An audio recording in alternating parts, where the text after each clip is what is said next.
Bonjour à tous, aujourd'hui je vais vous faire un petit tuto pour vous montrer comment je réalise cette petite fée sur un coloriage que j'ai pratiquement terminé du livre Dromedwenger. Je vais vous montrer la couverture du livre.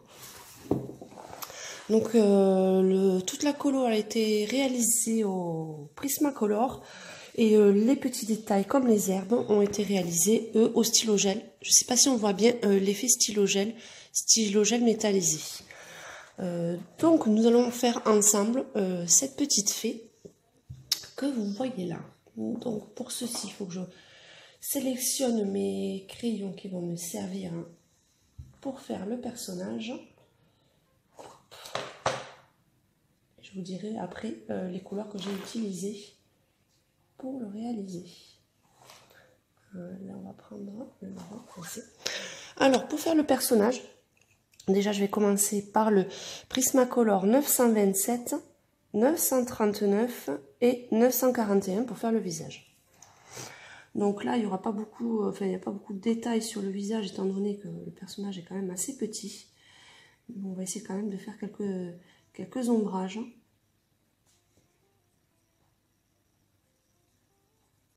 Au niveau du cou, au niveau des plis en fait tout simplement. Ou toutes les parties où il y a des ombres qui sont apposées dues à des objets ou dues à le positionnement du corps.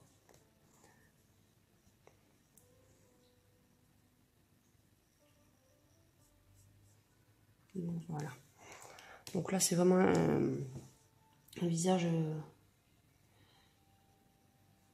pas grossièrement dessiné mais qui sera pas vraiment super détaillé par rapport à des personnages où on a le visage vraiment en gros plan. Là c'est un peu plus aléatoire on va dire pour le personnage. Ensuite, une fois que j'ai mis les ombrages, tout simplement je passe mon crayon le plus clair sur le visage. Ce sera le plus simple. Bon, excusez-moi si vous entendez un bruit de fond, c'est mon fils qui joue à la console. J'ai beau lui dire que je suis en train de faire une vidéo, mais il s'en fout. Donc voilà, vous aurez les bruits de fond, les bruitages de mon fils. Allez. Ensuite, on s'attaque au bras.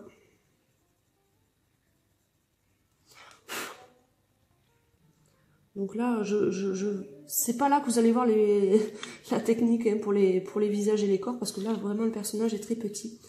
Donc ça, je vous le ferai sur un tuto où j'ai un personnage beaucoup plus grand et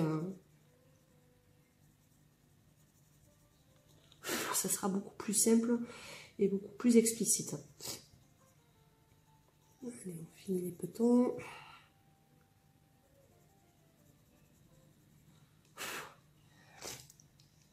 Donc une fois qu'on a fait le personnage, hop, je range mes crayons. On va s'attaquer à la tenue, on fera les ailes en dernier. Ou si la vidéo est trop longue, parce que si au bout d'un moment la vidéo ne veut pas se télécharger si elle fait plus de 10 minutes, je vous ferai un prochain tuto pour vous montrer comment je fais les ailes, ça sera peut-être plus simple. Là on va attaquer le personnage, donc il va me falloir les violets. On va prendre celui-ci. Excusez-moi, je parle toute seule en même temps que je choisis mes couleurs. Donc c'est pareil, là aussi. On va marquer les ombres. Donc pour commencer, c'est le PC 932. Et là, je vais marquer les ombres de la tenue. C'est pareil que pour le corps, en fait. Vous avez les ombrages selon les plis de la robe. Et puis selon les ombres que peuvent apporter, par exemple, là, ici, les bras. Donc là, après, ce qui est assez simple dans ce dessin, c'est que vous voyez, les plis de la robe sont déjà bien marqués. Donc là, je suis tout simplement les plis qui sont prénotés. Donc je fais grossièrement, hein, comme vous pouvez le voir. Tous les détails seront faits en fait quand j'attaquerai le mélange. Donc voilà. Allez. Bon, j'espère qu'il va se calmer un peu parce que ça commence à être... On entend bientôt que lui. Alors là, je prends ma couleur, la teinte en dessous. Et c'est la PC 1008. je descends un petit peu, vous voyez, je fais juste un petit décalage en reprenant quand même un petit peu, en montant un peu déjà sur la couleur que j'ai passée. Voilà. Mais tout légèrement. Hein. C'est vraiment tout léger. Et enfin, je passe la couleur la plus claire. Je taille au préalable un petit peu parce que... Et celui-là, c'est le PC 956. Et là, je passe sur la totalité du personnage. En insistant bien sur les dégradés, les endroits où vous avez les liaisons pardon, entre deux couleurs, j'appuie davantage pour bien les mélanger en fait tout simplement. Hein. Donc là j'ai pris des couleurs quand même qui sont assez proches parce que je veux un dégradé qui soit vraiment léger. Je veux pas que ça soit un trop gros dégradé, je veux vraiment que ce soit un dégradé tout en douceur on va dire.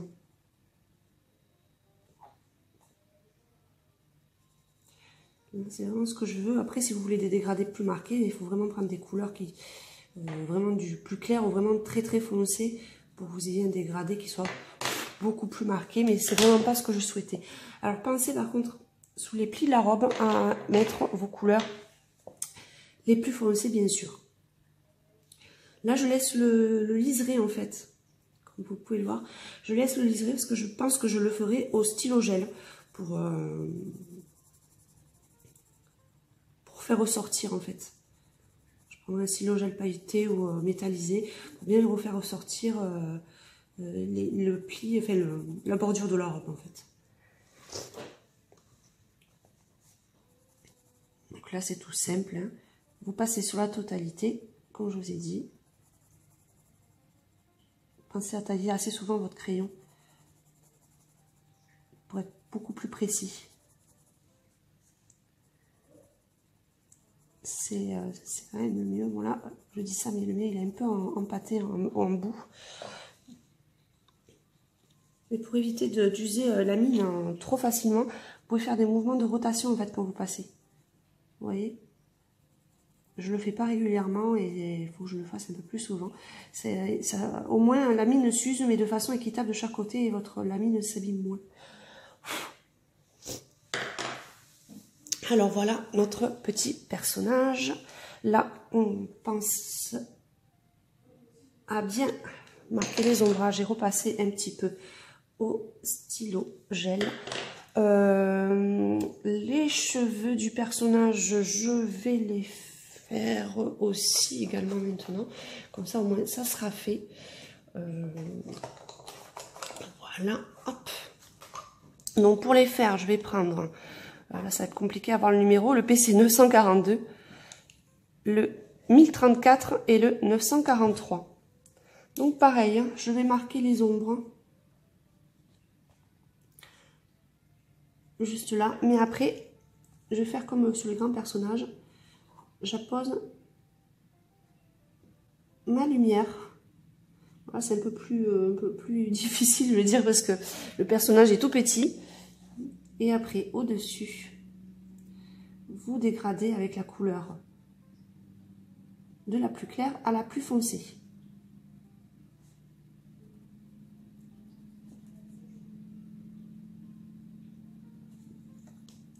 Et enfin, la plus foncée, comme ceci. Hop.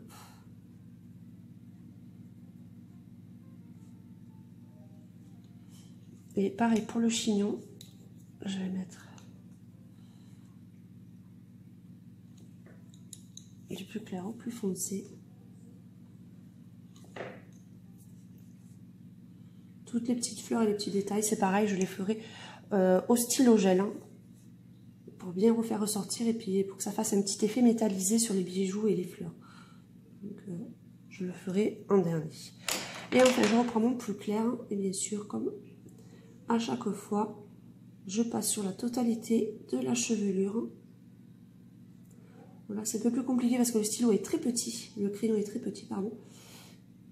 Et je n'ai pas pensé à mettre mon embout de mon marron au crayon. Donc voilà pour les cheveux.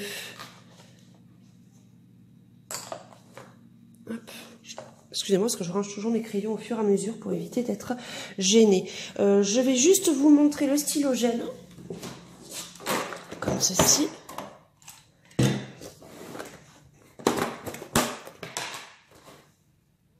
Alors, là, je vais prendre un violet.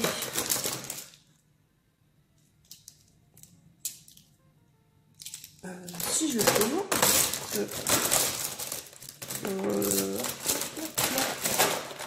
j'en ai un paquet dans ma boîte à... Bon, je vais prendre celui-ci. Donc là, c'est tout simple. Tout le contour, en fait, de la robe, je le fais au stylo gel. C'est vraiment un stylo gel standard, métallisé, parce que j'aime bien les petits effets que ça peut apporter, en fait, sur les rendus. Un petit côté hérissé qui est assez sympa. Donc, j'aime bien utiliser cela. Donc là, c'est là que vous voyez aussi si vous avez oublié de passer sur des zones, vous voyez, hop. Ensuite, on va faire l'ourlet de la robe.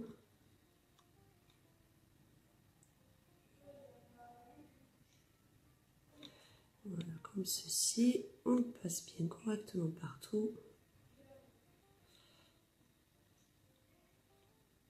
Et ce qui est bien, c'est que vous pouvez passer par-dessus le crayon avec le stylo gel.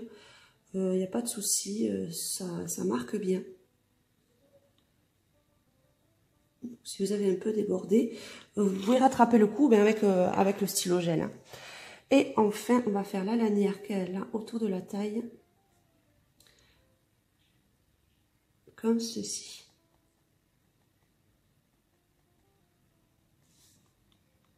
Tout simplement, hop. Donc, c'est pas ce qui est le plus compliqué à passer le stylo gel, il faut juste faire attention de laisser bien le temps de séchage et d'éviter de passer, quand vous coloriez, de passer la main dessus pour éviter que ça bavouille partout. Parce que souvent, vous pouvez gâcher un dessin juste à cause de ça et on va dire que c'est vraiment dommage. Hop, il restera plus qu'à faire les petites fleurs qu'elle a sur la tête. Je vais les faire, je ne sais pas encore. Hop, on va les faire en bleu marine.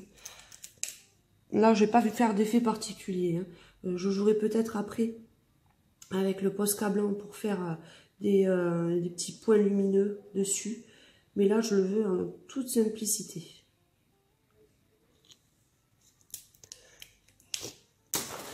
Voilà. Donc ensuite, mon petit Posca blanc.